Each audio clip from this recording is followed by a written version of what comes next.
রক্তদান জীবনদান এই কথাকে পাথেয় করে 19 জুন 2024 বুধবার হাওড়ার পাঁচলার কুলাইয়ের বিড়লা গেট এলাকায় এসএন সার্জিক্যাল ব্যান্ডেজ ইউনিটের উদ্যোগে স্বর্গীয় ডাক্তার সুজিত কুমার মুখোপাধ্যায়ের স্মৃতির স্মরণে ওনার জন্মদিনের দিন স্বেচ্ছায় রক্তদান শিবিরের আয়োজন করা হয়।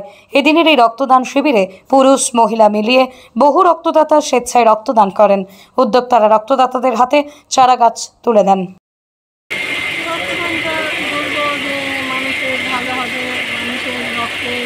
রক্তই তো জীবন, আর থ্যালাসেমিয়া পেশেন্টদের জন্য রক্ত খুবই দরকার, তার জন্যই ক্যাম্পটা করা।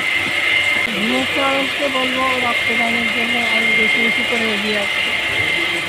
আমার নাম ডাক্তার সৌম্যা মুখার্জি কর্মকার। আমার বাবা গত 28 এপ্রিল মারা গেছেন, ডাক্তার সুজিত কুমার মুখোপাধ্যায়।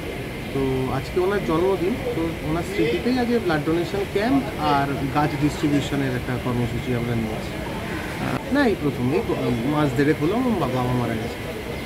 রক্তদান কেন? কারণ ডাক্তারবাবুরা কিছু বলতে পারেননি বাবা কিসে মারা গেলেন। তো অনেকেই হয়তো ব্লাডের জন্য মারা যান, বা যে থ্যালাসেমিয়া শিশু তাদেরও কোনো জানা থাকে না যে তাদের সেই রোগ কেন হয়েছে। তো সেই ক্ষেত্রে একটা ব্লাড দিয়ে মানুষের পাশে যদি দাঁড়ানো যায়, একটা উলুবেড়িয়া ব্লাড বার্তা দেব যে থ্যালাসেমিয়া আক্রান্ত যে শিশুরা আছে, বিশেষ করে গরমকালে রক্তদান শিবিরের সংখ্যা খুব কমে যায়।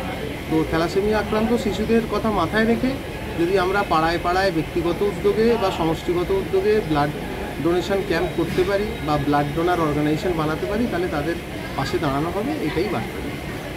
আপনার নাম? আমার নাম সৌরভ মুখার্জি। ব্যুরো রিপোর্ট, আমার কলম।